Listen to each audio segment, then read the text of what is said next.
Welcome, today in front of me Samsung Galaxy Tab S8 and I'll show you how to edit notification panel shortcuts on this device. So first you should open the notification panel, and right there you can see all the available icons on our notification panel.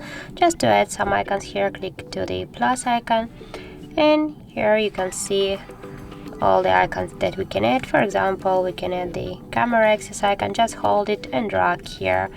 Also get, for example, drag here the AUD icon. So by this way we can add some icons to our notification panel, and just to remove them, hold for a while and drag it to this up section. Then just tap here to done and you will see all the changes.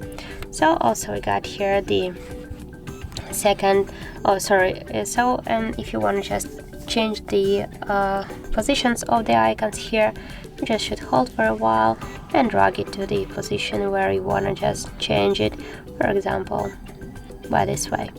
So as can you see, that's really simple. Thank you guys for watching, and if you find this video helpful, don't forget to leave a like, comment and to subscribe our channel.